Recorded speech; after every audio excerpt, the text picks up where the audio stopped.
So here we are at GoDaddy.com, and what I want to do in this video is explain exactly what we need to be able to go ahead and upload your website. So before, websites were nothing more than static HTML, and static HTML is just a bunch of files, is all it is. And I'm going to come over here to Oracle Series, and this is the login information that I've been given right now, which gets me right here to all the files on the site. And I do indeed need this because I need to upload a whole bunch of files here. Okay, I need to get rid of these and upload a whole bunch of different files. But that won't do anything. I get rid of these and I upload the files, nothing will happen. You will have a 503 error, nothing at all will happen. And that's because websites nowadays are CMSs. The CMS that we're using is called WordPress. WordPress is a dynamic system, right? So you can go in and easily make changes without knowing any code, and you can go in and we can allow all these cool functions that the website has, the social networking features and all. Well, as you can imagine, there's no way for the system to function dynamically through just standard files. It can't do it. There's no way for it to do it.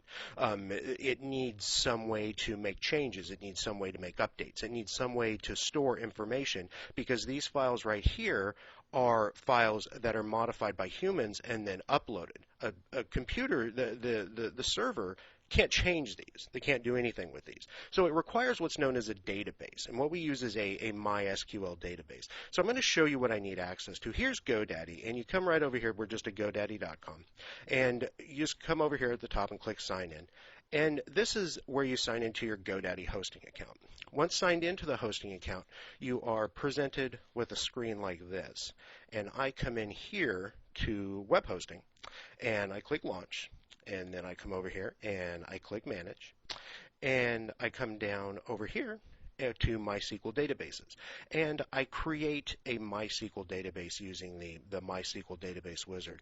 I give the database a name. I'll just give it here, and then I give it a username. For instance, I'll just give this as Surreal User, a password,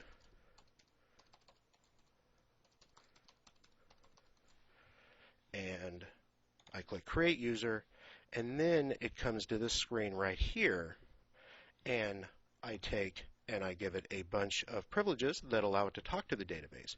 And then I take this information here, the database user and the database user and the database password that I put up in here. And what I do is I take this and I connect it to WordPress, the files that I put in here. There's a file, just a second here, let me get back here. There is a file, here we are, FTP. There's a file that we put in here. It's called wp-config, and we put the database information in there, and that allows the system to talk to the database. And then when it can talk to the database, it can go ahead and do things like store pages and open new accounts for people, and there are forums, there's a share your story portion. All of that's required in the database, and everything that you see in the website is stored in the database.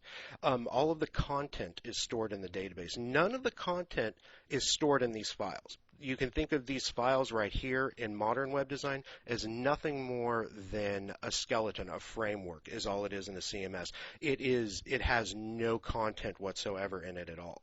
All of the content is stored in a database on a machine in a big database file through what's known as a MySQL web server.